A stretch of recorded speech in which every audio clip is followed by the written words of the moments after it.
Los tiempos cambian y nos transforman, nos hacen más sabios, nos enseñan, pero sobre todo nos hacen más fuertes.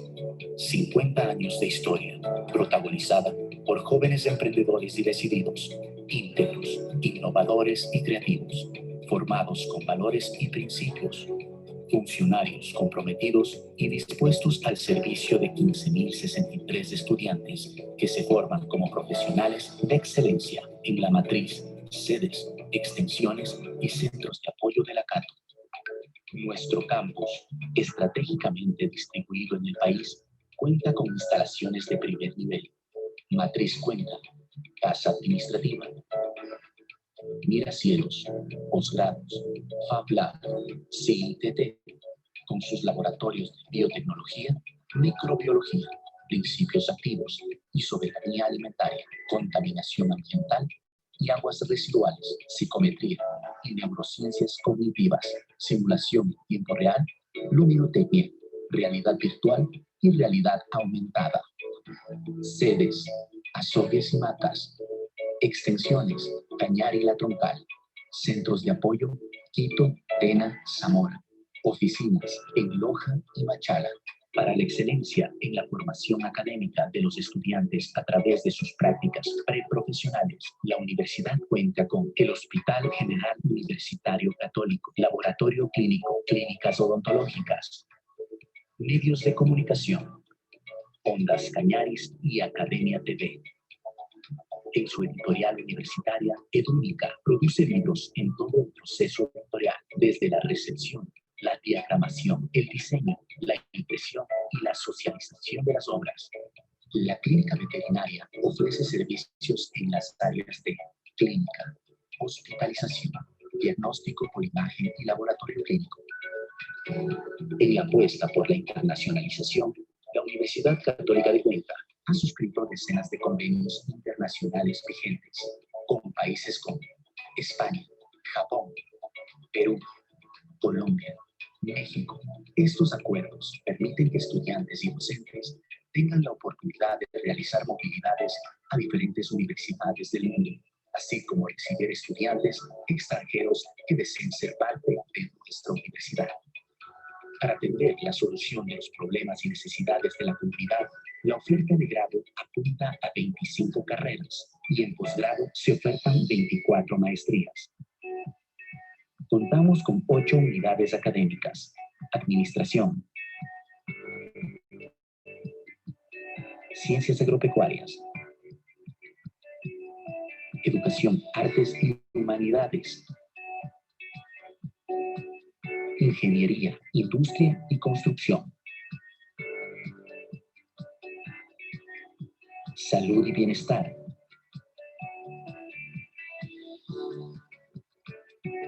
ciencias sociales, tecnología de la información y comunicación, formación técnica y tecnológica superior. La investigación, la innovación, el pensamiento crítico y el desarrollo tecnológico son prioridades en la Cato, que cuenta con 9 centros de investigación y profesionales altamente capacitados, empeñados en generar aportes en favor de la colectividad, sus múltiples problemas y necesidades. Para atención al estudiante, nuestra casa de estudios cuenta con áreas de becas y apoyo económico, área de ética y bioética, derechos humanos, defensoría universitaria, área de igualdad, área de arte, cultura, interculturalidad y deporte, área de bienestar estudiantil. En la Universidad Católica de Cuenca estamos listos para afrontar los nuevos retos de la educación. La experiencia nos permite ofertar la educación en línea en el sistema modular. Para ello, se invierte en tecnología para garantizar que aulas virtuales se encuentren siempre disponibles para el acceso y uso de los estudiantes y docentes a través de nuestras diferentes plataformas, página web, EDEA, entorno virtual de enseñanza-aprendizaje, plataforma de videoconferencia y plataforma de gestión académica administrativa, ERP.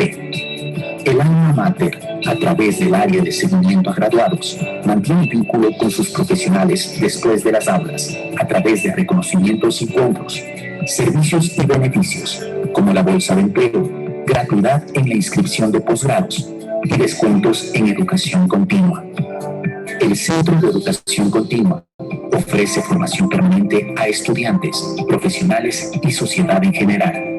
Con el objetivo de llegar a la excelencia académica, se ha implementado tecnología para la educación virtual a través de las plataformas digitales y soporte del equipo técnico. Gracias a ello, se desarrollan webinarios y cursos gratuitos, contribuyendo así al desarrollo del país y del mundo, con ofertas que son estructuradas pensando en las necesidades de las organizaciones, individuos y sociedad actual. La Católica de Cuenca construye el complejo odontológico más grande del país, adecuado con infraestructura y tecnología de punta, como parte del compromiso educativo y servicio a la sociedad. Somos una universidad acreditada por el CASES, resultado del aporte de toda la comunidad universitaria, autoridades, estudiantes, docentes y personal administrativo. Dentro del proceso de evaluación externa llevado a cabo en los años 2019-2020, resultado que nos compromete a seguir trabajando en pro de la mejora sistemática y continua, alcanzar altos estándares de calidad que rebasen las exigencias a nivel nacional y nos posicionen en el contexto internacional, fortalecidos a través de un sistema de calidad basado en procesos y resultados. Acreditamos 2020 por el CASES, presentes en el ranking internacional US World University Ranking. Avanzamos firmes hacia la acreditación internacional.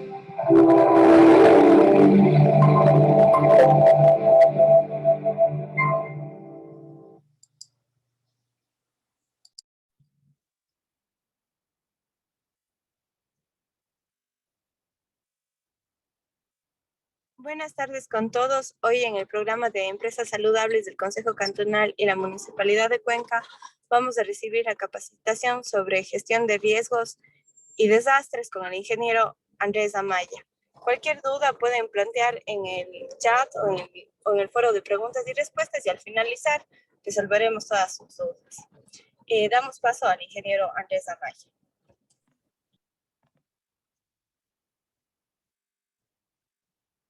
Muy buenas tardes, ¿cómo están?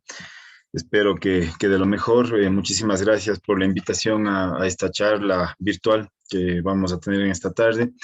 Como ya me presentó Michelle, mi nombre es Andrés Amaya. Yo pertenezco al Consejo de Seguridad Ciudadana de Cuenca. Soy analista de prevención y capacitación urbana rural dentro de lo que es el Consejo de Seguridad Ciudadana. Nosotros básicamente, mi persona básicamente se encarga justamente de lo que es capacitación en diferentes ítems o diferentes temas, de seguridad y todo lo que tiene que ver el ámbito de la seguridad como tal. Muchísimas gracias por la bienvenida que ustedes me han sabido dar. Siempre prestos a colaborar con las entidades educativas, tanto de nivel superior, intermedio, básico, y pues con toda la ciudadanía, con todos quienes necesiten aprender sobre seguridad integral. Para nosotros siempre será un gusto estar junto a la comunidad. Y bueno, pues no es la primera vez que trabajamos acá con la Universidad Católica de Cuenca.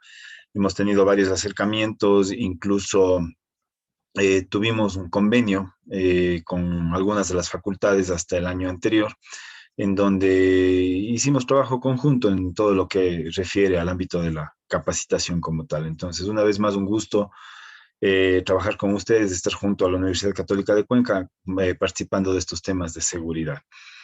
Entrando en materia, me voy a permitir compartirles la presentación con la que vamos a trabajar ahora. Es justamente acerca del tema, como ya lo indicó Michelle, de desastres, todo lo que es gestión de riesgos y desastres dentro de la rama de las diferentes, de las emergencias como tal. Para nosotros poder hablar de riesgos o de desastres, es muy importante saber ciertos conceptos básicos, empezando por el concepto de una amenaza, ¿no? Una amenaza siempre nos han enseñado a nosotros que es algo que viene de afuera, es algo externo, es algo que no podemos controlar como tal.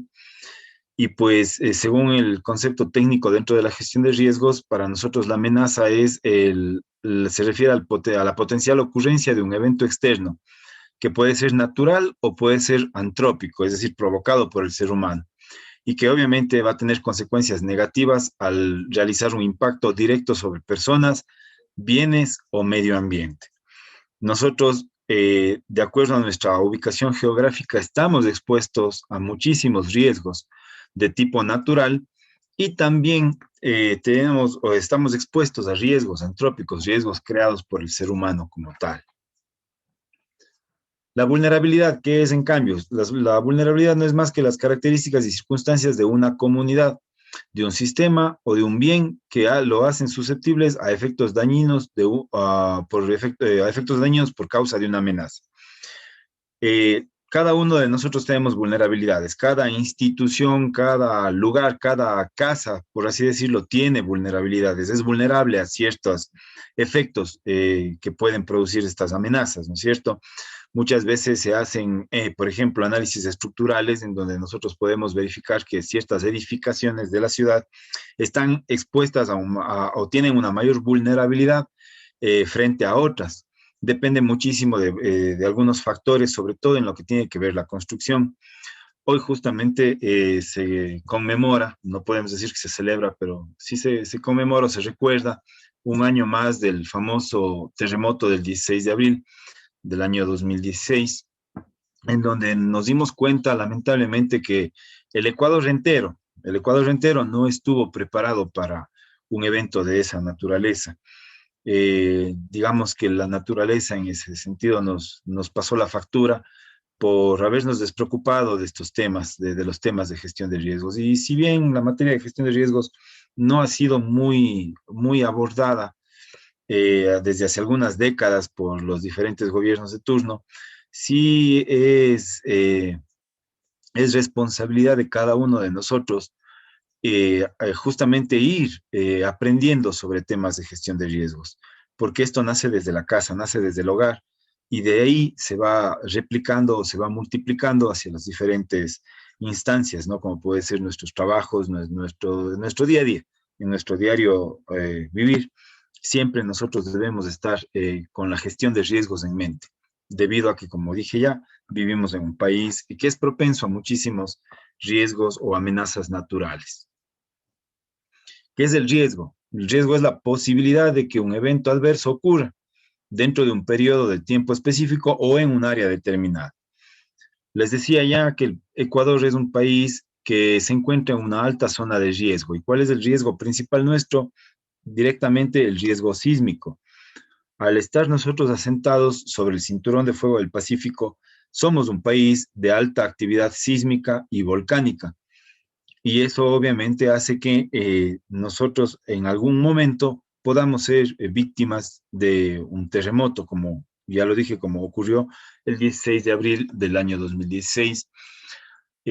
Para que tengan ustedes una idea, Cuenca como tal, la ciudad de Cuenca, el cantón Cuenca, tiembla aproximadamente 300 veces al día. En Cuenca, solo en Cuenca hay aproximadamente 300 movimientos sísmicos diarios. Claro, la gran mayoría de ellos son imperceptibles porque son de menos de 3 grados en la escala de Richter, entonces no los percibimos. Pero por ahí, en algún momento puede darse el caso de que haya algún evento, un movimiento telúrico mucho más fuerte en donde nos pueda causar consecuencias negativas. Entonces, el riesgo justamente es eso, ¿no? La posibilidad o probabilidad de que suceda un evento adverso en determinado lugar o en determinado periodo de tiempo. Ahora, verificando o viendo este mapa ilustrativo sobre los conceptos básicos de la gestión de riesgo, ¿no? Como amenaza, por ejemplo, tenemos una erupción volcánica. Este es un evento natural que nosotros no lo podemos controlar. Frente a una erupción volcánica, ¿cuál es la vulnerabilidad? Las casas que han sido construidas con techos que no resisten la caída de ceniza o la caída de cascajo. ¿No es cierto? Al momento de nosotros construir las viviendas no tomamos en cuenta estos factores y eso hace que nuestra vulnerabilidad aumente frente a la amenaza como tal. ¿Cuál es el riesgo? El riesgo que existe es que en determinado momento hay una erupción volcánica y ahí es en donde se presenta la emergencia o el desastre como tal. Como amenaza tenemos, por ejemplo, una inundación. Es igual otro evento adverso que no podemos controlar, un evento de la naturaleza. Y la vulnerabilidad sería que nuestras viviendas son construidas en sitios demasiado bajos, ¿sí? O demasiado cerca de los ríos o de los lugares de inundación. Ante esta vulnerabilidad, ¿cuál es el riesgo? Que en determinado momento exista un temporal de lluvias bastante fuerte que provoque inundaciones y ante eso se viene la emergencia o el desastre, como tal que sería un desbordamiento del río provocando una inundación. Tenemos una explosión, en este caso, por ejemplo, una explosión del cilindro de gas. Esto es un evento ya antrópico. Hasta cierto punto, esta amenaza sí es controlable. Yo puedo evitar esta amenaza. ¿De qué manera? Por ejemplo, realizando el mantenimiento correcto de todas las instalaciones de gas, yo puedo disminuir ahí la vulnerabilidad. ¿Cuál es la vulnerabilidad en este caso? Que existan fugas de gas por conexiones en mal estado. Por eso, como les decía, yo sí puedo ahí reducir en este caso la vulnerabilidad. ¿Cuál es el riesgo? El riesgo como tal es que existe una explosión generando la emergencia o el desastre, que en este caso sería la destrucción de la vivienda y pues dependiendo, ¿no? de la onda expansiva, destrucción de algunas viviendas aledañas como tal. Ahora, aquí nosotros estamos hablando de emergencias y estamos hablando de desastres. Yo quisiera, no sé si alguien por ahí me puede explicar cuál es la diferencia entre una emergencia y un desastre. Quisiera escuchar la opinión de alguno de ustedes, por favor. ¿Cuál creen ustedes que sea la diferencia entre una emergencia y un desastre?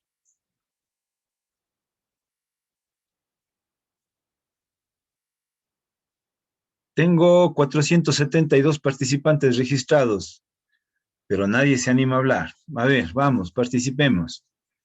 A ver, María Cecilia González levantó la mano. A ver, María Cecilia, por favor. No sé si ustedes pueden activar el micrófono.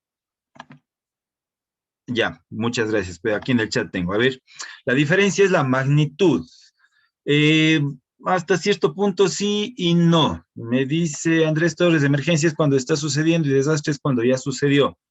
No, tampoco. Emergencia puede ser un accidente de tránsito y un desastre, un terremoto. Emergencia, algo que se da de un rato al otro y desastre quizás se pueda proveer en algún momento. Si cuando las pérdidas son menores nos referimos generalmente a una emergencia. Cuando el evento es de gran magnitud o tiene implicaciones fuera de lo normal, se llama catástrofe. Aquí justamente queremos puntualizar, ¿no? Que muchas veces estos conceptos han sido mal manejados. Por ejemplo, aquí me dice María Graciela Merchan, emergencia es algo de salud. Emergencia es cuando surge un suceso eventual e inesperado y el desastre no será inesperado también. Aquí, como les decía, los conceptos muchas veces son mal manejados. Muchas gracias por sus opiniones. ¿Cuál es la verdadera diferencia entre una emergencia y un desastre? La emergencia, se le llama emergencia a cualquier evento adverso, no programado, no controlado, no esperado, pero que puede ser manejado por la persona, por la institución, por la ciudad, según sea el caso, según en dónde se presente la emergencia. Por ejemplo, a usted le duele el estómago a la madrugada, tiene un dolor fuerte de estómago a la madrugada. ¿Qué es lo que generalmente se hace? Ustedes se preparan por ahí un agua aromática. Muchas veces tenemos la mala costumbre de automedicarnos, ya porque la abuelita me enseñó que tal pastilla es buena para el dolor de estómago. Tomo esa pastilla, me pasa el dolor y he podido controlar esta situación. Es una emergencia, ¿verdad? Usted se le rompe la tubería, una tubería de agua. Se le rompió la tubería de agua, por ahí logra arreglar porque es una fuga pequeñita, logra por ahí taparle con, qué sé yo, con una banda de caucho de alguna manera y usted pudo superar ese imprevisto. Entonces, esa es una emergencia. Es decir, cuando la capacidad de respuesta propia sirve y es más que suficiente para afrontar esa situación. Esa es una emergencia. El desastre es, en cambio, cuando la capacidad de respuesta frente a ese evento nos supera como tal. Por ejemplo, hay una explosión en mi hogar, hay una explosión en mi casa, mi vivienda se destruye. Para mí, como persona, para mi familia, eso va a ser, ¿qué? Un desastre, porque yo no tengo una capacidad de respuesta lo suficientemente adecuada como para afrontar esa situación. ¿Qué me toca hacer en este caso? Llamar ayuda externa. ¿Cuál sería la ayuda externa? Los organismos de emergencia, marcar el 911. Entonces, para mí, dentro de mi núcleo familiar, eso deja de ser una emergencia y pasa a ser un desastre. Sin embargo, a nivel ciudad, si tomamos el mismo ejemplo como a nivel ciudad, para la ciudad eso es una emergencia. ¿Por qué? Porque con los organismos de emergencia que tiene la ciudad, basta y sobra como para controlar la situación de esa explosión en esa vivienda. ¿No es cierto? En cambio, los terremotos generalmente son desastres. El terremoto del 16 de abril del año 2016 fue catalogado como desastre para el Ecuador. ¿Por qué razón? Porque necesitamos de ayuda internacional, necesitamos pedir ayuda a otros países para poder afrontar esa situación. Entonces se nos salió de las manos. Nuestra capacidad de respuesta se vio limitada. Esa es la diferencia entre una emergencia y un desastre. ¿Sí? Tenemos que ir aclarando estos conceptos que muchas veces han sido mal manejados y por eso es que hay tanta confusión y la gente cree que, como me decían por ahí hace un momento, la emergencia es algo de salud y el desastre es algo ya más natural. No, no tiene nada que ver. Podemos tener emergencias a nivel de salud, a nivel de bomberil, de todo tipo. Y esas podrían convertirse en desastre también dependiendo de si sobrepasa o no sobrepasa nuestra capacidad de respuesta. Ahora bien, es muy importante también ir identificando los diferentes tipos de emergencias o desastres o de fenómenos como tal. Nosotros tenemos aquí en esta diapositiva imágenes de diversos fenómenos naturales. Los principales que pueden darse en nuestro país son los deslaves o derrumbes, las inundaciones, terremotos, las granizadas. Ahí en esa foto donde está la chica con el paraguas, parece que fuera nieve, pero no, es granizo.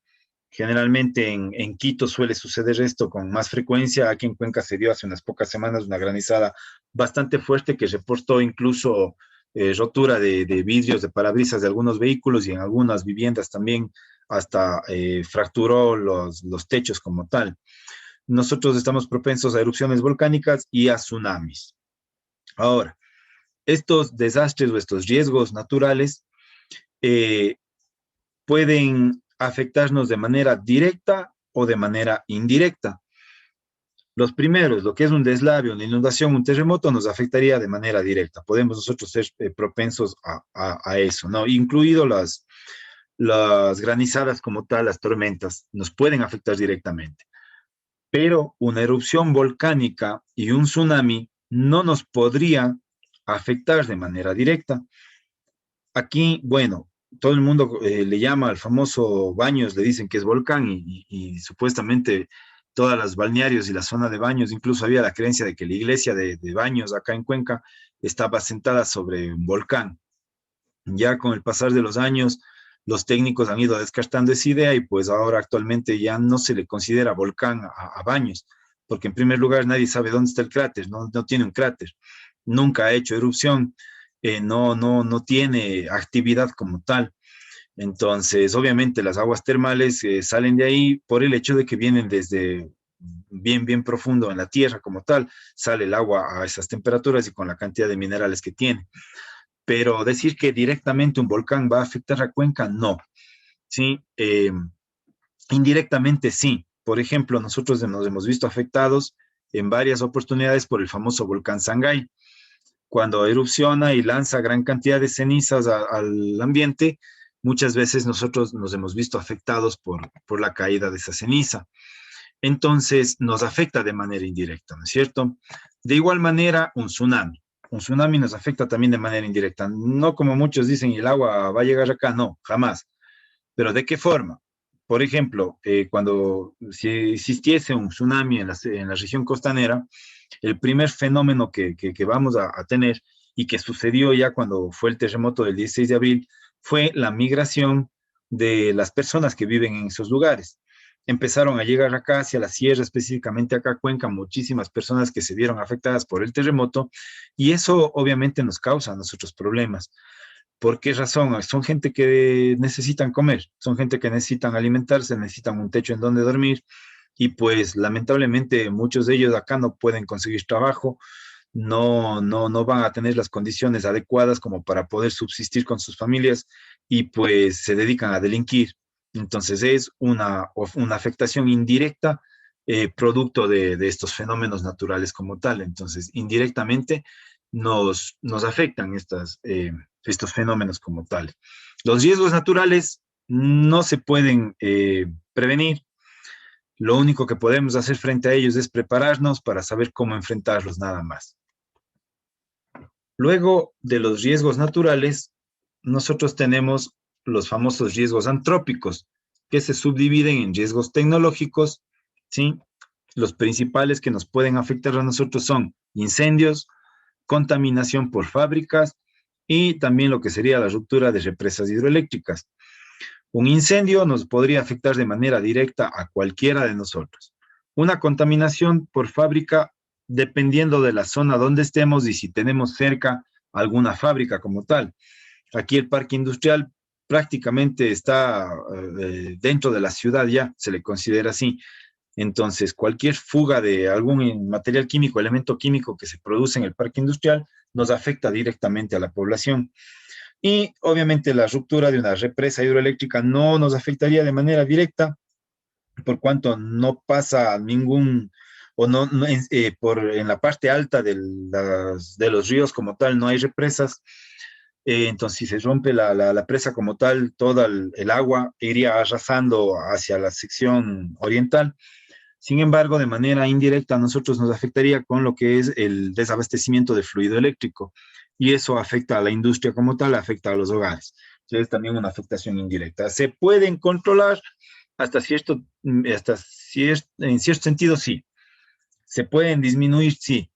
¿De qué manera? Hay muchas maneras, realizando mantenimientos a tiempo, realizando un monitoreo constante, básicamente puedo yo disminuir estos riesgos, no eliminar. Hay que entender una cosa, jamás, nunca podremos eliminar un riesgo. El riesgo siempre está ahí. Lo que podemos hacer es minimizar. Sí, eso nada más. Tenemos los riesgos sociales, los principales, ¿no? Aquí los accidentes de tránsito que causan tantas muertes cada año en el Ecuador, la delincuencia como tal y las manifestaciones que, bueno, por suerte, creo que desde aquel mes de octubre que la gente un poco medio intentó rebelarse, nuevamente nos hemos tranquilizado, nos hemos calmado y no hemos vuelto a tener este tipo de situaciones. Pero esto también se atribuye al ser humano como tal. ¿Esto es controlable? Sí, pero lamentablemente depende en muchísimo de los gobiernos como tal, el controlar este tipo de riesgos a través de diferentes formas, ¿no? De esa manera, nosotros podemos clasificar los diferentes riesgos como tal. Y hay un riesgo que no lo ponemos nosotros en las diapositivas, pero que siempre hablamos de él y es una mezcla entre un riesgo tecnológico y un riesgo social, y que lamentablemente se ha vuelto tan común en nuestro día a día y nos hemos vuelto tan esclavos de este riesgo que sin él no podemos vivir. Y el problema más grave es que estamos exponiendo a nuestros niños, a nuestros jóvenes a ese riesgo. Hablo del famoso teléfono celular. Este es un riesgo que tiene que ver tanto con el ámbito social como con el ámbito tecnológico. Los teléfonos celulares fueron inventados y concebidos para profesionales, ¿no? Gente que de una o de otra manera tiene que estar siempre en contacto con su trabajo, con sus clientes, en fin. Sin embargo, nosotros mismos nos hemos encargado, nos hemos dado a la tarea de que estos teléfonos celulares no estén solamente disponibles para los profesionales como tal, sino nos hemos encargado de a nuestros propios hijos darles acceso a este mundo que lamentablemente está abriendo la puerta hacia muchísima maldad, hacia muchísima basura a nuestros jóvenes y a nuestros niños. Y muchas veces ponemos el pretexto, perdón que lo diga de esa manera, hasta cierto punto absurdo y ridículo, de que yo necesito saber dónde está mi hijo, dónde está mi hija y por eso le doy el celular. Y yo me pregunto, nuestros padres, ¿cómo hacían para saber dónde estábamos nosotros? porque nosotros no, en nuestra niñez o juventud no teníamos teléfono celular. El control era mucho más mayor, ¿no? Por parte de nuestros padres. Claro, el mundo avanza, la tecnología avanza. Con el avance tecnológico avanza mucho más también la ocupación laboral de cada uno de nosotros y eso nos obliga muchas veces a optar por este tipo de soluciones, pero que hay que analizarlos bien, ¿no? Porque muchas veces más que una solución puede convertirse en un problema. Entonces, es un riesgo que está modificando muchísimo, muchísimo en la parte cultural de nuestra sociedad como tal. ¿Sí? Les dejo eso ahí como una pequeña reflexión. Ahora, ¿qué es un sismo? ¿Qué es un temblor? ¿Y qué es un terremoto? Muchas personas, y aunque ya deben haber leído la mayoría, dicen que sismo, temblor y terremoto son tres cosas diferentes. Pues no es así. Les voy a leer textualmente lo que dice acá. Los sismos son movimientos vibratorios que se originan en el interior de la Tierra y se propagan en forma de ondas. Son causados por los movimientos de las placas tectónicas o fallas que colisionan entre sí al interior de una de ellas. Etimológicamente, terremoto es una palabra que viene del latín, que significa movimiento de tierra, y sismo es una palabra que nace del griego y también se refiere al movimiento de la tierra. En ese sentido significan lo mismo. Sismo, terremoto y temblor son sinónimos. Aquí otra vez hablamos de que estábamos acostumbrados a utilizar malos términos y mucha gente creía que un sismo es efectivamente cuando la tierra tiembla y no ha pasado nada, pero un terremoto es ya cuando se cayeron las casas, cuando hubo destrucción, y fíjense que no es lo mismo. Yo en ese sentido estaría bien expresado la frase de acabo de sentir un terremoto, porque estamos viendo que terremoto significa igual, un movimiento de tierra, un movimiento telúrico. Entonces estaría bien utilizado. Puedo decir sentí un terremoto leve, un terremoto fuerte, un terremoto medio. Esa es la diferencia. Que hayan sismos, temblores o terremotos leves, medianos o fuertes, que tumben casas, tumben edificios o no lo hagan, esa es la diferencia. Pero sismo, terremoto y temblor son sinónimos como tal. A ver, me están levantando la mano por ahí.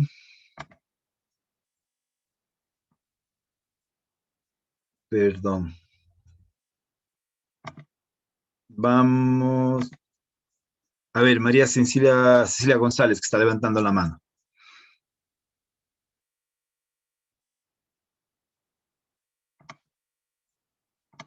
¿Quiere compartirnos algo?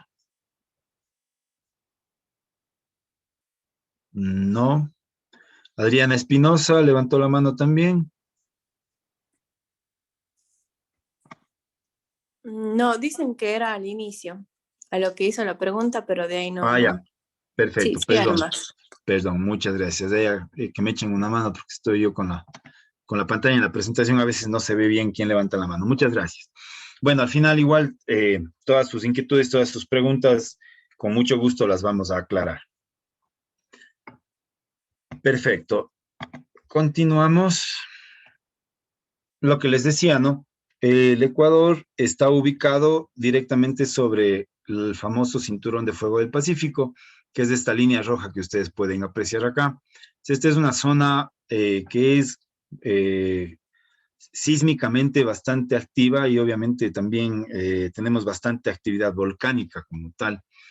Y eso es lo que provoca como tal los movimientos telúricos y las erupciones volcánicas y hace que nuestro país se encuentre en una zona de alto riesgo sísmico, ¿sí?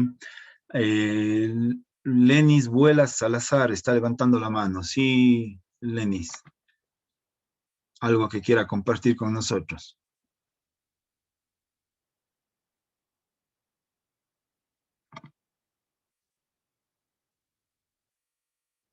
No, me está levantando la mano, pero no.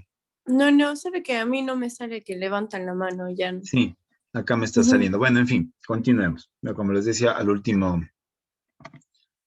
respondemos todas las inquietudes. Bien, entonces, nuestro país está en una zona de riesgo sísmico y no hablamos solamente del perfil costanero, ¿no? Mucha gente se imagina que porque estamos solamente o porque la línea o el cinturón de fuego cruza a través del mar, de la región costanera, solamente afecta a esa parte, ¿no? También nos afecta a nosotros a la sierra. ¿Cuál es la diferencia y cuál es la ventaja de nosotros al vivir en la sierra?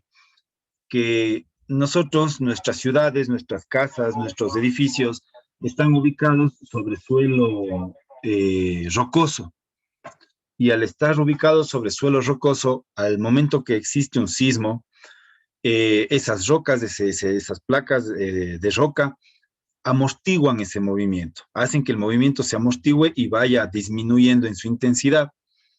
Y por eso es que acá mucho en la sierra no han habido mayores problemas con respecto a los sismos. Mientras que en la costa, en la región costanera, ellos están prácticamente asentados sobre suelo arenoso y húmedo, por el hecho de estar al nivel del mar. Y eso, en cambio, hace el efecto contrario. Al haber un movimiento sísmico y al estar sobre un suelo arenoso, eso amplifica, es decir, aumenta la magnitud o la potencia o la fuerza, como le quieran llamar, de los movimientos sísmicos. Por eso es que causan mucho más daño. De ahí que, y eso sumado a que generalmente los epicentros de estos sismos se ubican en estas regiones, causan bastantísimo daño como tal. Las placas tectónicas en el Ecuador, más o menos para tener una idea, ¿no? El Ecuador está asentado directamente sobre la placa de Sudamérica y el movimiento de esa placa es con dirección hacia el Océano Pacífico, es decir, empuja toda la placa en dirección hacia el Océano Pacífico. En cambio, desde el Océano Pacífico empuja en sentido contrario la placa de Nazca. Entonces, al tener nosotros estos dos movimientos opuestos, se genera muchísima presión, muchísima tensión, justamente donde están las fallas. Y esto genera un movimiento de subducción, es decir, la placa de Nazca se subduce por debajo de la placa de América del Sur. La placa de Nazca empieza a meterse hacia la parte de abajo y eso hace que se vayan formando las cordilleras. Por eso es que nosotros tenemos aquí la famosa cordillera de los Andes. Es por este fenómeno, por este movimiento como tal. Ahora, esa presión tiene que ser liberada de alguna manera. Poco a poco el movimiento de estas placas es constante, ¿no? Claro, muchas veces se mueven en milímetros y a veces hasta en menor cantidad estas placas, pero poco a poco va ingresando cantidad de material hacia el centro de la Tierra y esa presión tiene que ser liberada de alguna manera. Si ustedes se fijan acá, tenemos, por ejemplo, en esta dirección, se está subduciendo la placa de Nazca, este material que ingresa hacia el centro de la Tierra, hacia las placas centrales de la Tierra, se convierte en magma y ese magma es liberado justamente a través de los volcanes. Por eso es que nosotros estamos en constante actividad volcánica acá, por esa situación. Sin embargo, hay momentos en los que es tan grande la presión, la fuerza como tal, la energía, que tiene que liberarse y se libera de una forma brusca, produciendo los movimientos sísmicos. Y obviamente en algunas ocasiones produciendo los terremotos o con destrucción masiva como tal. Ya habíamos hablado que sismo, temblor y terremoto es lo mismo. Produce los terremotos de gran magnitud, que son los que causan bastante daño como tal. Entonces, este movimiento es constante de las famosas placas tectónicas, todos los días está dándose y pues ahí hay energía que tiene que ser liberada de alguna manera. Ahora, deben haber ustedes alguna vez escuchado hablar del famoso término enjambre de sismos. Mucha gente se asusta cuando se enteran por las noticias que en tal parte del Ecuador hay un enjambre sísmico. Generalmente esto se suele dar en la costa. Es preferible que haya estos enjambres sísmicos en la mayoría de los casos. ¿Por qué? Porque con estos pequeños movimientos telúricos se está liberando presión, se está liberando la energía. El problema es cuando la energía se acumula demasiado, es como una olla de presión, ¿no? Que si usted le tapa la válvula a la olla de presión, sigue acumulándose la presión hasta que va a llegar un punto en que la olla no resiste más y tiene que explosionar. Y lo mismo sucede acá. En cambio, si nosotros a la olla de presión a través de su válvula de escape le vamos liberando poco a poco la presión, esos pequeños episodios en donde se libera presión hacen que la olla como tal no explosione. Funciona exactamente de la misma manera acá con lo que tiene que ver las placas tectónicas. Ahora, ¿qué tengo que hacer yo en caso de sismo? Aquí también hay muchísimos conceptos y la gente a veces contrapone. Ha habido muchísima información, lamentablemente, y tengo que reconocer, muchas veces desde la misma autoridad nos han mal informado en ese sentido.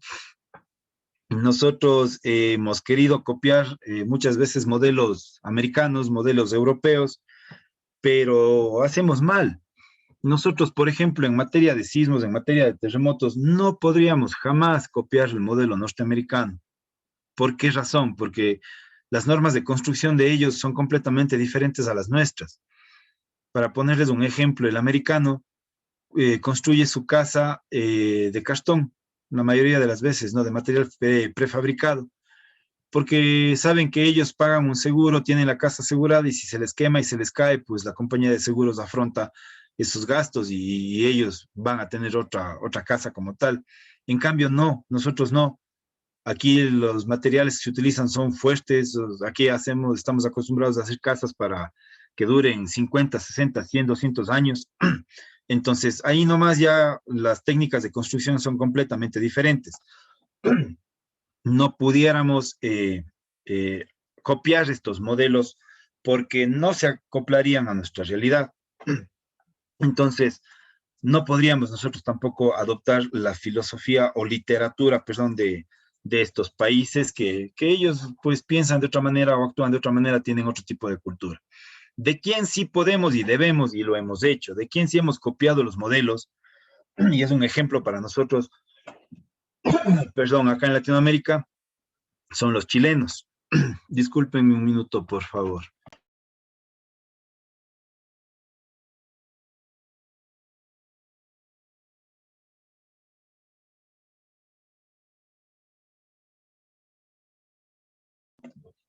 Ya, perdón.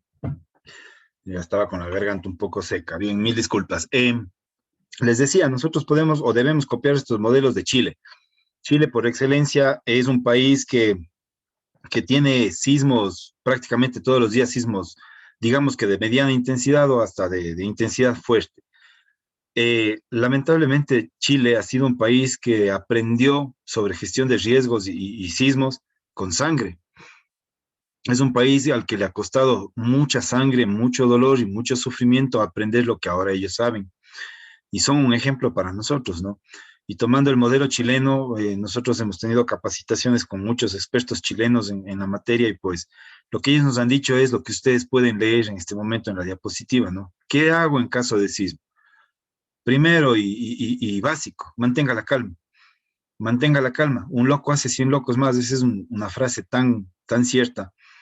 Si usted empieza a gritar por ahí, va a causar pánico en las personas que están a su alrededor y pues el pánico hace que perdamos nuestra capacidad de reacción e incluso muchas veces el pánico hace que nosotros tengamos comportamientos suicidas. ¿A qué me refiero con comportamientos suicidas? No el hecho de que porque empezó a temblar la tierra me agarró la depresión y me quiero quitar la vida. No, los comportamientos suicidas son justamente cuando me vuelvo completamente ciego y creo que, por ejemplo, si se está incendiando un edificio y yo estoy en el sexto piso y el fuego está en el tercer piso y yo solo por creer que me voy a morir quemado, me lanzo por la ventana hacia el vacío pensando que voy a sobrevivir sin medir las consecuencias. Eso ha pasado muchas veces. Esos son los comportamientos suicidas, ¿sí? Entonces hay que primerito mantener la calma. Eh, los miedos de nosotros, o sea, los miedos de la gente como tal, son causados por nuestros padres, por nuestros mayores. Todo ser humano nacemos sin miedo. Por eso es que cuando somos bebés y empezamos a gatear, muchos han rodado las gradas, porque no miden el miedo, no miden el peligro, nacemos sin miedo. Pero conforme vamos viendo los miedos de nuestra gente adulta, vamos adoptando esos miedos también. ¿Cuántas veces se ha encontrado a niños chiquitos jugando con arañas, cogiéndoles con las manos? Y por el grito que pegó papá o mamá viendo que están haciendo eso, el guagua, automáticamente le instauraron ya el miedo. Igualito pasa acá. Si usted ante un sismo actúa con miedo, con pánico, usted va a contagiar eso y va a dar a entender a sus hijos, por ejemplo, que eso es malo, que eso es algo peligrosísimo y que hay que tenerle miedo, pánico y terror, y todo el mundo va a actuar de esa manera, no va a poder actuar con claridad. Es difícil, sí, es difícil mantener la calma en una situación de estas, es verdad. Yo les puedo contar como experiencia propia, yo tenía pánico a los sismos, porque asimismo ese miedo me infundaron mis papás. Yo tenía pánico, la tierra temblaba y yo me volvía loco, pero pues por mi vocación de ayuda, de servicio, porque me gusta este mundo de las emergencias, de los desastres como tal, ayudar a la gente, pues a la mala, como se dice vulgarmente, fui perdiendo el miedo. Fui una de las personas que estuvo ahí después del terremoto del 16 de abril y créanme que fue horrible porque temblaba cada 2, 3 minutos y no es que temblaba poquito, o sea, era horrible y la verdad es que ahí a uno le tocó, como se dice vulgarmente, templarse los nervios y pues seguir adelante. Entonces hay que aprender a mantener la calma. Ubícate debajo de una mesa o escritorio o junto a una columna. Agáchate, cúbrete y agárrate fuerte con ambas manos, protégete, ¿sí? Siempre acuérdense eso. Agáchate, cúbrete y agárrate. ¿A qué me refiero con esto? Si yo me voy a poner debajo de una mesa o escritorio, tengo que agarrarme de esa mesa o escritorio, tengo que agarrarle las patas a la mesa para que no empiece a caminar, porque con un movimiento sísmico todo empieza a moverse, todo empieza a salirse del lugar. Y yo bien bonito me meto bajo la mesa, me pongo en posición fetal, como saben decir por ahí, hecho bolita para ocupar la menor cantidad de espacio posible, y que ahora que la mesa se ha ido ya caminando para el lado, yo me he quedado otra vez desprotegido. Por eso es, agáchate, cúbrete y agárrate fuerte con ambas manos, protégete. Ubícate en posición fetal en un lugar que esté identificado como seguro, ¿sí? Porque en posición fetal, como les dije ya, hay que tratar de ocupar la menor cantidad posible de espacio y justamente la posición fetal es la que menos espacio ocupa para poder reducir el riesgo a que me caiga y me golpee algún objeto por ahí. Si estás cerca de una salida y es posible, evacúa. Solo si estamos cerca de la salida, si identificamos que está ahí la salida y sabemos que vamos a poder salir en menos de 15 segundos, evacúe. Si usted sabe o cree que no va a poder salir en menos de 15 segundos, quédese donde está. Aléjate de ventanas, vidrios, espejos, paredes o cualquier objeto que pueda caer sobre ti. Aquí nunca hemos tenido la costumbre de verificar que por ejemplo, los archiveros, que las vitrinas y todo eso estén ancladas a la pared. Solamente les dejamos ahí paraditas y lindo, ¿no? Se ve lindo ahí, pero el rato de un sismo, todo eso nos cae encima. Entonces debemos tener esa preocupación de que todos esos archiveros, todos esos muebles grandes estén ancladas a la pared mediante pernos de sujeción. Eso incluso me ayuda para que le da más resistencia como tal, o yo me puedo ubicar junto a estos muebles grandes y pesados que están bien anclados y ubicarme como un sitio seguro. ¿Por qué me tengo que alejar de ventanas? Pues obviamente los vidrios son los primeros en romperse y cualquier vidrio que me caiga encima me puede producir un corte, me puede incluso hasta producir la muerte. Si estás en un piso alto o no ubicas fácilmente la salida, permanece en el lugar y resguárdate en un sitio seguro. Sí, si estamos en un piso alto, segundo piso para arriba, ni intenten salir. Quédense donde están. Busquen cuál es el lugar que ustedes crean que sea seguro y resguárdense ahí. ¿Por qué no les decimos nosotros cuáles son los lugares seguros? Eso es una irresponsabilidad enorme. Yo como técnico decirles que los lugares seguros son tal lugar, tal lugar o tal lugar. Yo no sé cómo está construido el edificio donde ustedes trabajan, la casa donde ustedes viven. Yo no sé de qué manera fue construida, en qué terreno está. Es imposible que yo les pueda decir sin ver cuáles son los sitios seguros de su hogar o de su trabajo. Para eso hay profesionales, se tiene que hacer un análisis estructural y estos profesionales son los que les van a indicar cuáles son los sitios que más van a resistir ante un movimiento sísmico. Ahora, eso no es regla, ¿no? Mucha gente cree que porque ya el ingeniero civil que me hizo el análisis estructural me dijo que aquí en esta esquina es súper seguro y si yo me ubico ahí no me voy a morir. Total, da el caso de que hubo el terremoto y eso fue lo que primero se vino abajo. Lo que nosotros aquí les decimos son consejos que obviamente van a ayudarles a que se resguarden y a que puedan aumentar su probabilidad de supervivencia. Pero pues, como dicen por ahí, ¿no? Ya depende muchísimo también de la mano de Dios y cómo las cosas se vayan dando. Sin embargo, al cumplir con estos consejos, estamos aumentando nuestra posibilidad de sobrevivir. Espera que deje de temblar y dirígete a un punto de encuentro con tu mochila de emergencia. Ya vamos a hablar luego de la famosa mochila de emergencia. Fíjense, espera a que deje de temblar. En ningún momento dice evacúa mientras está temblando. A no ser que esté cerquita la salida, que yo pueda salir en menos de 15 segundos y que el movimiento recién esté empezando. Porque un sismo de magnitud no es que de una sola se sacude con fuerza. Empieza de una manera suave y poco a poco va subiendo, va aumentando su fuerza, su magnitud como tal. Entre los primeros instantes, si yo estoy cerca de una salida, puedo evacuar. Caso contrario, no. Tengo que esperar a que deje de temblar y de ahí sí puedo evacuar, dirigirme a un sitio seguro llevando mi mochila de evacuación. Ya vamos a ver lo difícil que es caminar o lo difícil que es salir el momento que está dándose un sismo de magnitud como tal.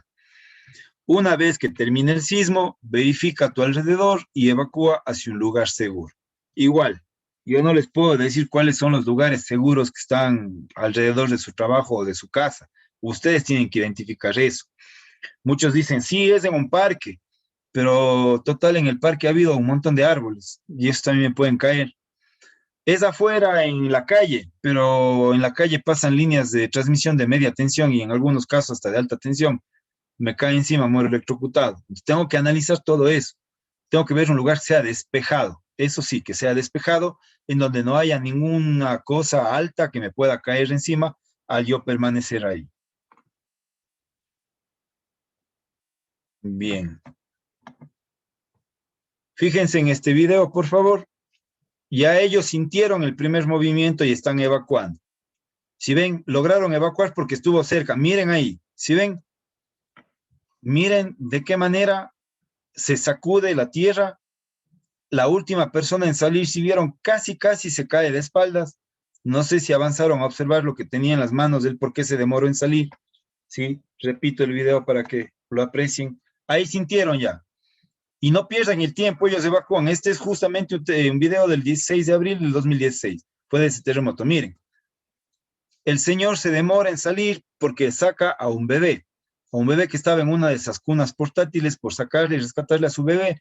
Se demoró un poco más de tiempo y casi no logra salir. Fíjense con qué fuerza se sacude la tierra. Y esto es un piso bajo, ¿no? Es un edificio, es un piso bajo, es en una planta baja. Imagínense los pisos altos, cómo se habrán sacudido. Fíjense en este otro video.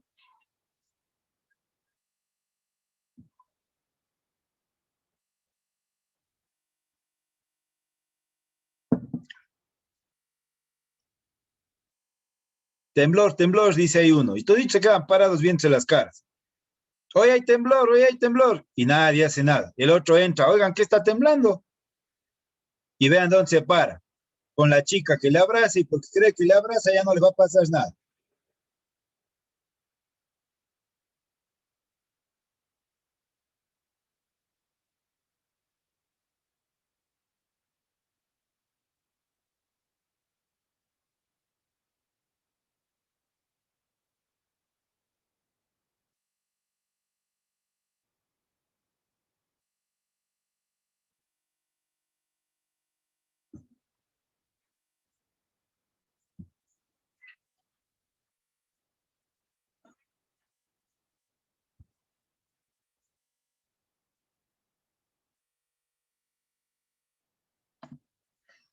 Fíjense el desorden que existía en ese lugar.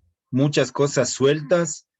A la final terminaron obstaculizando la salida, a más de que dos personas entraron y ya se pararon ahí en la puerta y no dejaban que nadie salga.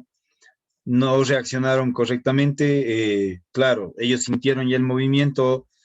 Por ahí alguien dijo temblor, temblor, oye, está temblando, pero todos se quedaron viendo la cara en vez de salir inmediatamente o tratar de salir, o peor aún, no, ni siquiera intentaron resguardarse en algún sitio seguro, se quedaron ahí como tal. Pero el desorden de este sitio prácticamente casi lo convierte en una trampa mortal. Entonces hay que tener bastante cuidado justamente de cómo tenemos ubicadas las cosas nosotros, ¿sí? Hay que tener muchísimo cuidado en ese sentido. Y vean lo difícil que es mantenerse de pie en un movimiento sísmico. Acá ellos prácticamente no podían caminar. Es muy difícil mantenerse de pie, mucho menos evacuar. Uno se cae, se desorienta. Es bastante, bastante difícil. Por eso la recomendación es quédese donde está. Si es que usted no encuentra una salida cercana, quédese donde está, resguárdese en un sitio que usted considere seguro. Para eso, analice a usted a todo lado donde vaya. Usted tiene que entrar, entra a un edificio, entra a un sitio, van a decir mucho, pero qué exagerado, voy a tener que estar viendo todo el tiempo a dónde me estoy yendo. Sí, o sea, es por su bien, no es por su seguridad.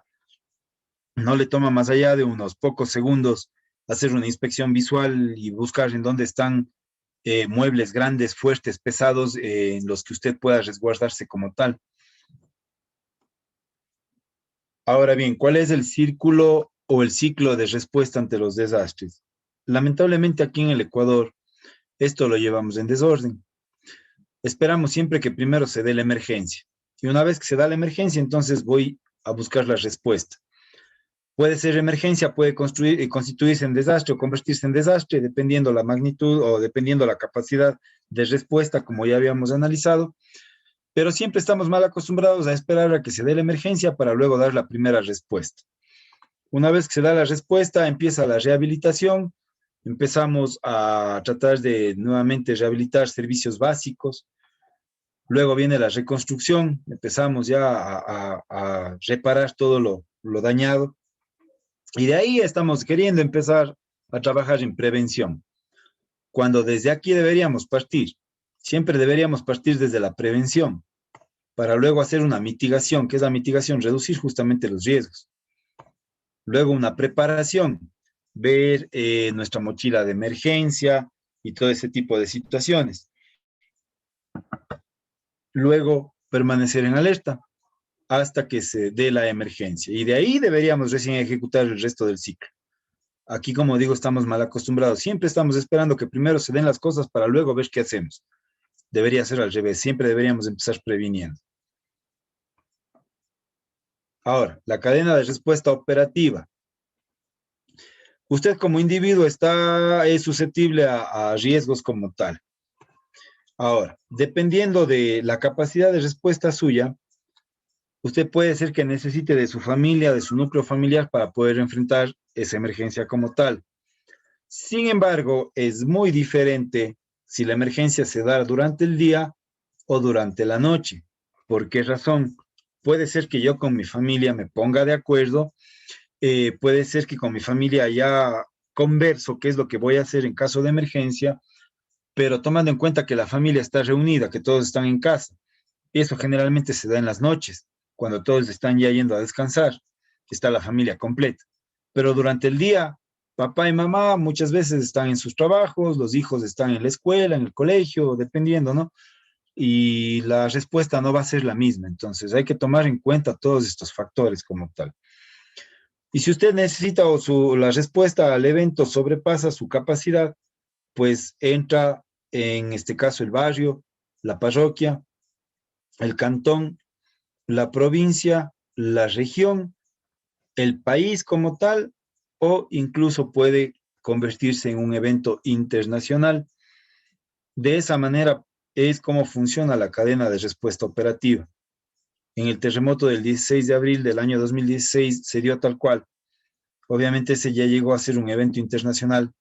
Fue un desastre que llegó a nivel internacional porque requerimos de la ayuda de otros países como tal. Ahora, ¿qué es un plan familiar de emergencias? Y esto no se aplica solamente a la familia, esto debe hacerse también en los lugares de trabajo. Un plan familiar de emergencias es un conjunto de actividades que debe realizar una familia o los compañeros de trabajo con el fin de reducir riesgos que afectan negativamente a su bienestar. Tienen que realizar preparativos para reaccionar adecuadamente en caso de emergencias.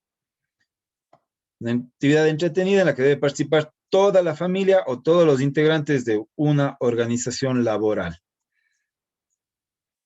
Sabemos cuáles son las amenazas tenemos que ir reconociendo. Conocemos amenazas internas, externas de nuestro hogar, sabemos cómo y hacia dónde tienen que evacuar, identificamos y conocemos los lugares seguros, tenemos preparada nuestra mochila de emergencia. Yo les apuesto que la gran mayoría no, pues no decir todos.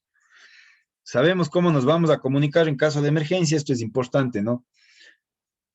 Todo el mundo dice, bueno, pues tengo los celulares, ya cualquier emergencia estoy llamando por celular. Si se recuerdan ustedes, el 16 de abril del año 2016, toda la red celular murió durante algunos minutos, porque obviamente funciona a través de antenas repetidoras y las antenas repetidoras también se sacuden con los sismos. Y muchas de las veces cuando se sacuden, se desorientan, se descalibran y dejan de trabajar, o muchas veces sufren cortes de energía. Entonces, muere la red celular. ¿De qué manera nos podemos comunicar? ¿O qué es lo que sucede?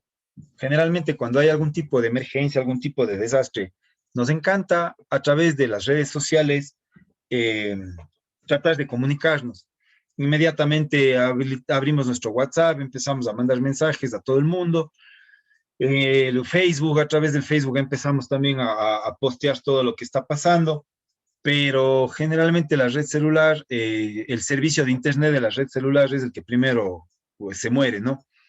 Ya nadie se acuerda de los famosos SMS. Desde la aparición del WhatsApp todos nos hemos olvidado que existen unos mensajitos que les llaman mensajes de texto o SMS, que ya nadie usa, y que esos mensajes utilizan la transmisión de datos de la red celular de más baja, ¿cómo les digo? De más baja frecuencia. No necesito de datos, no necesito de internet para mandar un mensaje SMS. Y la gente se olvidó de eso.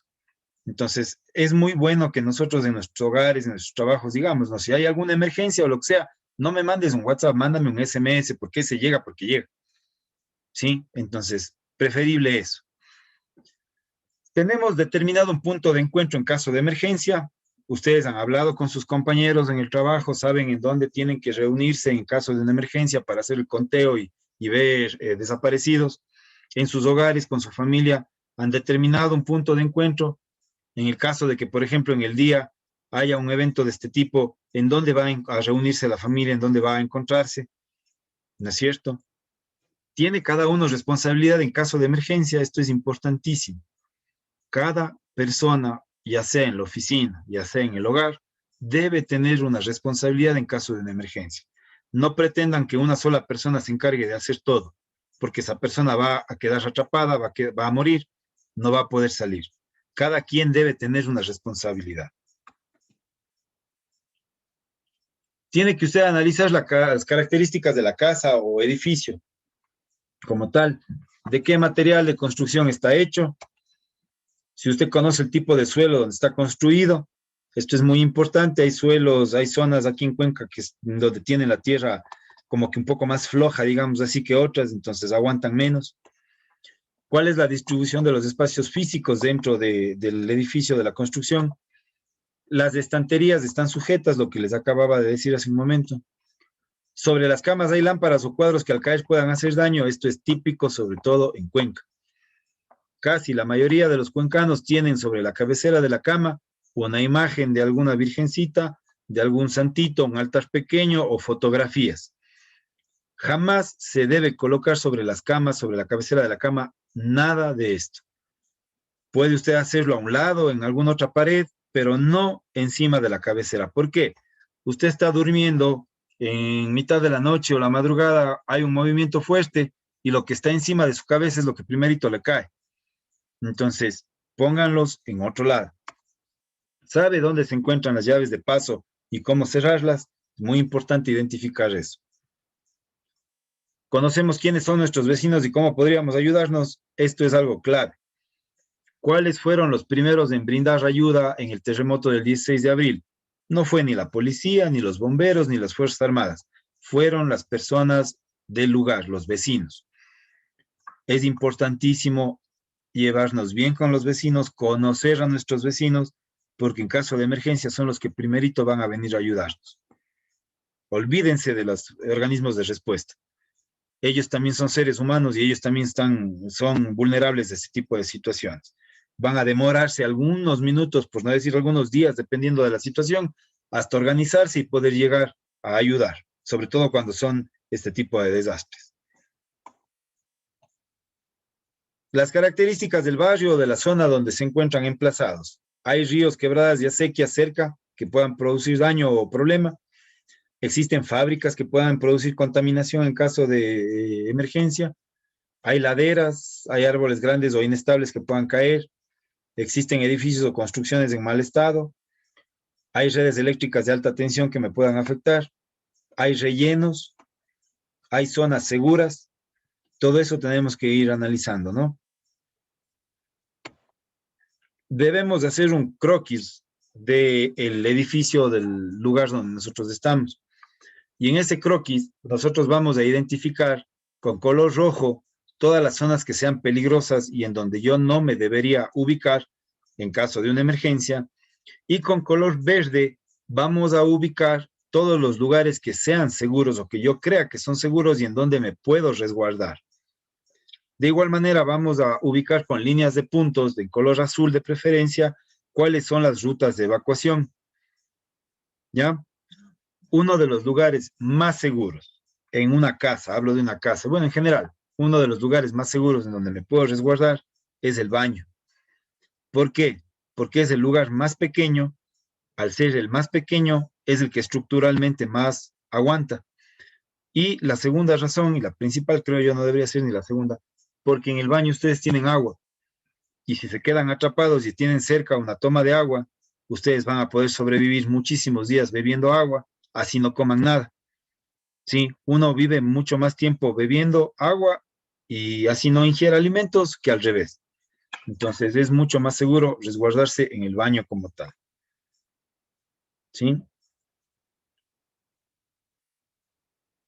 Ahora bien, nuestra mochila de evacuación, todo el mundo debería tener en su casa, en su trabajo, una mochila de evacuación. ¿Qué debo tener en la mochila de evacuación? Una cocineta portátil, pero no de esas de 2 hornillas que estamos acostumbrados a ver. Hay esas cocinetas que suelen llevar cuando se van de pesca, que son unos botellones pequeñitos, que entran tranquilamente en una mochila. Son unos botellones de gas pequeñitos que tranquilamente les permite calentar alimentos o cocinar incluso durante varias horas. No son ni muy caras. Debemos tener un botiquín de primeros auxilios, agua potable embotellada, alimentos enlatados y granos secos que no sean perecibles, galletas o barras energéticas, una radio a pilas y que tenga pilas extras, un kit de aseo personal, un plan de acción que es justamente este plan familiar de emergencias, medicinas prescritas por un médico en el caso de que haya alguna persona que tome medicamento continuo, se debe poner una parte de esas medicinas como tal también. Navaja multiuso, copias de las llaves de la casa y del auto, repelente para insectos, copias de documentos personales, porque a veces lo que primero se pierde, dinero en una funda sellada, fósforos o encendedor y velas, una linterna y impermeables. Eso es lo que debe tener una mochila de evacuación. La mochila de evacuación no es un bolso pequeñito, es una mochila grande, en donde puedan ustedes poner todos estos implementos que les acabo de mencionar. Y debe haber una persona responsable de sacar esa mochila al momento de evacuar. Una persona que cuando haya la alarma de evacuación, saque este bolso, saque esta mochila y que sepa obviamente dónde está. Debo tener una guía telefónica con números de emergencia. Aquí debo poner teléfonos de dirección de los servicios de emergencia que se encuentren cerca de mi lugar de trabajo o de vivienda. Sí, el número de la Central Única de Emergencias, todo el mundo sabe que es el 911. Si hay algún UPC por ahí cerca, el número de su UPC, el número de alguna estación de bomberos que esté por ahí cerca, de la Cruz Roja o de hospitales, de médicos, etcétera, etcétera. Y muy importante, allí deben ustedes poner el número telefónico de un familiar o de un amigo que viva lejos, que viva en otra ciudad y con quien podamos reportarnos en caso de que la familia se disperse. Es muy importante eso. Yo no saco nada poniendo el número de teléfono de mi mamá que vive acá a la vuelta de mi casa, si a la final en un terremoto ella también va a verse afectada. O sea, hay que poner el número de un familiar o de un amigo que viva lejos, si es posible, en otra ciudad, para que en caso de que la familia se disperse, se pierda, todo el mundo empiece a contactarse con esa persona y pues a través de esa persona podamos tener noticias y saber qué personas se han comunicado y qué personas están todavía extraviadas. Mantente informado por fuentes oficiales en el caso de algún evento peligroso. Esto, por favor, es importantísimo. Y nosotros siempre luchamos contra este tipo de situaciones. Solamente deben informarse por canales oficiales. No hacer caso a las cadenas de WhatsApp, no hacer caso a las cadenas de Facebook, no hacer caso a las 1001 barbaridades que publican en redes sociales las personas. Aprovechan muchas veces los delincuentes para generar caos, para generar nerviosismo luego de un evento de este tipo, para que la gente se aleje de sus hogares y ellos puedan entrar a delinquir. Por favor, es imposible predecir un terremoto. Es imposible. Existen sistemas de alerta temprana. En México están ya bien implementados. Pero estos sistemas de alerta temprana a usted le dan máximo 10 segundos de ventaja. En 10 segundos, ¿qué puede hacer? Usted puede ir y resguardarse en un sitio seguro o tratar de evacuar, si es que es el caso. Pero no es que le van a decir un día antes o una hora antes, va a haber un temblor tal día, tal hora. No, eso no existe. Los sistemas de alerta temprana funcionan con redes de acelerómetros que están en las capas más profundas de la Tierra, que detectan ya movimientos sísmicos y emiten alertas, pero que le dan a usted máximo unos 10, 15 segundos de ventaja nomás, para que usted se prepare.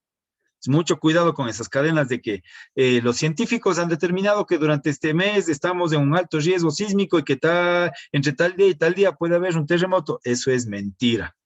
Por favor, solo infórmese por fuentes oficiales.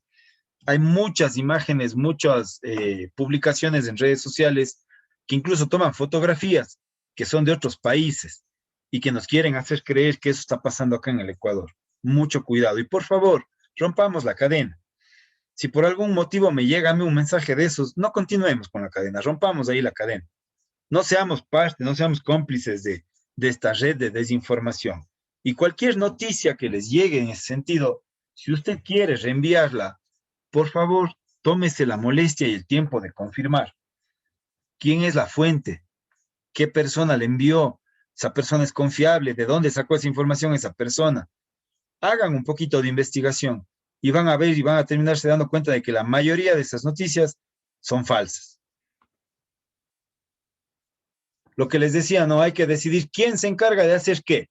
¿Quién saca la mochila de evacuación? ¿Quién cierra la llave del agua o la llave de paso del agua? ¿Quién cierra la llave del gas en el caso de que haya gas centralizado? ¿O quién desconecta el regulador de gas? ¿Quién baja los breakers? ¿Quién saca a los niños? O sea, cada uno debe tener una responsabilidad. En la oficina lo mismo, ¿no? En la oficina usted tiene que decidir quién hace qué. Defina un sitio de encuentro con sus compañeros, compañeras o con su familia, en donde ustedes van a encontrarse en el caso de que haya una evacuación. Desconecte, antes de salir de la vivienda, desconecte todos los sistemas como agua, gas y servicio eléctrico.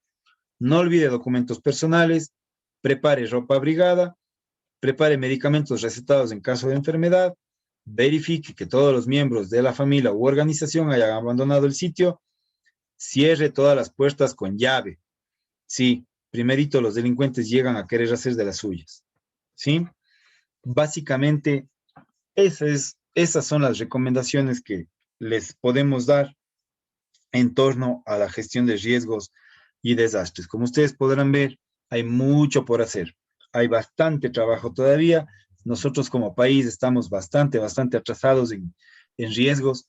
No me gusta hablar de política, pero tampoco podemos ser ciegos y quedarnos callados. Lamentablemente los gobiernos de turno, hablo del gobierno central, no le han tomado con la seriedad del caso a la gestión de riesgos. Tanto es así que antes por lo menos había una Secretaría de Gestión de Riesgos y a pesar de que hubo un terremoto fuerte y todo, pues decidieron quitarle la categoría de secretaría y dejarle como servicio nacional y que está a cierto punto, digamos que como que administrado por los militares. No tengo nada en contra de los militares, pero lo uno es lo uno y lo otro es lo otro. En vez de dar más fuerza a la Secretaría Nacional de Gestión de Riesgos, pues lo bajaron a nivel de un servicio nada más, cuando somos un país vulnerable ante todo este tipo de situaciones. Entonces ahora la responsabilidad prácticamente queda en nosotros. La información la tenemos, ya depende de nosotros del hecho de que nos preparemos debidamente y aprendamos acerca de gestión de riesgos y prevención de desastres como tal. No sé, ahora sí, si tienen alguna pregunta. Hay unas preguntas que están en el chat. ¿Desea que le lea? Vamos viendo por acá. Dice, nuestros padres tenían paros cardíacos. A ver, vamos desde el comienzo. Buenas tardes, mi nombre, estos ya leímos. Perdón. Vamos a ver, saludos. Inge Andrés Venido Alacato, muchas gracias. Saludos, buenas, muy bien. A ver, acá estamos con las emergencias, la diferencia. Muy bien. ¿Qué tan preparada considera usted que está la ciudad de Cuenca para enfrentar un sismo fuerte? Sabiendo que tenemos grandes fallas como la de Girón, se están proponiendo reglamentos a nivel local para evitar las construcciones clandestinas y sin el seguimiento y control de un técnico, sobre todo en lugares inestables como los Trigales, Nulti y Chauriabamba. Mi estimada Claudia, y yo personalmente considero que nos falta todavía mucha preparación a nivel personal como ciudadanos y como autoridades. Le puedo decir que se está haciendo un trabajo bastante fuerte en ese sentido. ¿Cuál es el problema?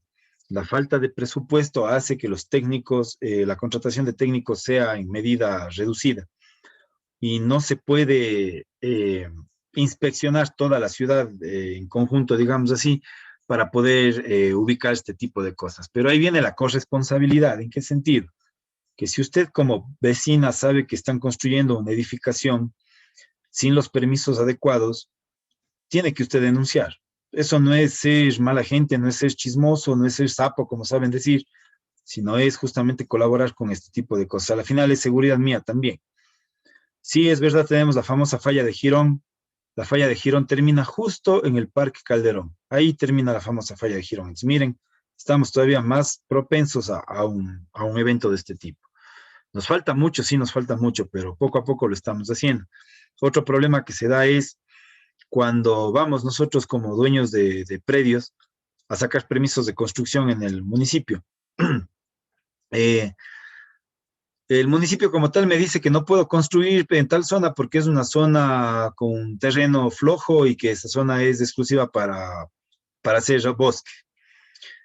Pero luego nunca falta, lamentablemente, y sin querer ofender a nadie, nunca falta el mal profesional de la construcción que le mal aconseja al dueño al dueño del predio y le dice, construye nomás. Luego el municipio te sigue un juicio, pagas la multa, pero ya te quedas con la casa. Y cuando la casa le caiga encima porque con un movimiento sísmico el terreno se aflojó y se le vino abajo. Eso no le dicen. Depende también mucho de nosotros. Se está tratando y se está cada vez más controlando este tipo de construcciones clandestinas, pero sí es una tarea bastante difícil. Me dicen, el triángulo de la vida es una técnica para la supervivencia entre terremotos. Dice en la actualidad que el método de agacharse, cubrirse y agarrarse es peligroso y arriesgaría más vidas de las que salva. Le puedo decir que incluso el término de triángulo de la vida ya no es utilizado. Se descartó esto de acá por cuanto mucha gente se imaginaba y quería ver un triángulo por ahí que por arte de magia asome. Ahora nosotros le llamamos espacios vitales. Sí, son los espacios vitales que nosotros tenemos que buscar y la verdad es que está comprobado que los espacios vitales sí han salvado muchas vidas. Solo por ponerle un ejemplo, y aunque es un ejemplo bastante fuerte, no recuerdo en qué, si fue acá en Manta o no recuerdo en qué lugar fue, lograron rescatar a una niña de 3 años, luego de que estuvo atrapada creo que 2 días en los escombros. Y a ella le había caído prácticamente el piso entero, toda la losa de la casa, prácticamente una losa, le había caído encima. Y ella, ¿por qué se salvó? Porque el rato que cayó la losa, les aplastó prácticamente al papá y a la mamá. Y los restos del papá y la mamá formaron un espacio vital tan pequeñito, pero que fue suficiente para que esta niña sobreviva. Entonces, miren, más que triángulo de la vida, nosotros hablamos de espacios vitales. Y bueno, no sé, respeto mucho su comentario de que actualmente dice que el método de agacharse, cubrirse y agarrarse es peligroso, pero la verdad es que a nosotros eso es lo que científicamente se ha comprobado que funciona. ¿Cuál sería un lugar seguro para cubrirse? En la esquina de una pared, siempre y cuando no hayan ventanales o vidrios cerca, junto a una columna estructural, pero por favor verifiquen que sea columna estructural. Hoy en día hay muchas construcciones que tienen columnas falsas. Esas columnas falsas son esas hechas de madera, nada más que son para adornar, y mucha gente cree que son columnas que aguantan peso. No, fíjese que sea una columna estructural, esas aguantan mucho peso. Por favor, no se ubiquen debajo del marco de la puerta. Antes, ¿se acuerdan que nuestros abuelitos, nuestros bisabuelos decían que cuando haya temblor, ponte bajo el marco de la puerta? Antes sí funcionaba eso, ahora no. ¿Por qué razón? Porque las técnicas de construcción han cambiado. Antes, por encima de la puerta pasaba una viga bastante fuerte que aguantaba mucho peso y era un lugar súper duro de romper. Ahora, en cambio, ya no hay esas vigas. Como todas las técnicas de construcción han cambiado, prácticamente el marco de la puerta está en el aire y eso es lo que primerito cae.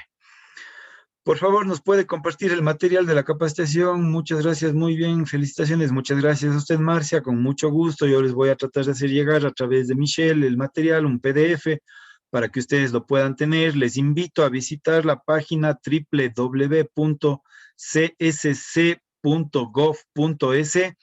Allí tienen ustedes este material, incluso tienen la ficha del Plan Familiar de Emergencia que pueden descargarse de manera gratuita y pueden irlo llenando con su familia, con sus compañeros de trabajo. Ahí están todas las instrucciones y la explicación de cómo tienen que ir llenando cada uno de los puntos. Les invito, les repito, a que visiten nuestra página www.csc.gov.es. Allí ustedes encuentran mucha información sobre, no solo sobre el tema de gestión de riesgos, sino otros temas más. Y pues encantados de la vida cuando ustedes necesiten del Consejo de Seguridad para este tipo de charlas, nosotros estamos a las órdenes. Pedro Angumba, ¿cuántos sismos tiene Cuenca? Según la red sísmica del Austro, les indicaba que más o menos entre unos 300 sismos de menor intensidad al día. Son sismos prácticamente imperceptibles, pero nuestra querida ciudad pasa temblando. Muchas gracias por esta información, con mucho gusto. Y ahí Michelle les puso la página. Eso es en cuanto a las dudas, mis estimadas y estimados compañeros de la Universidad Católica. No sé si algo más queda pendiente.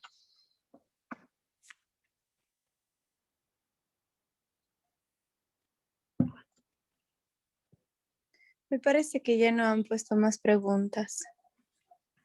Sí, esa fue la última prácticamente.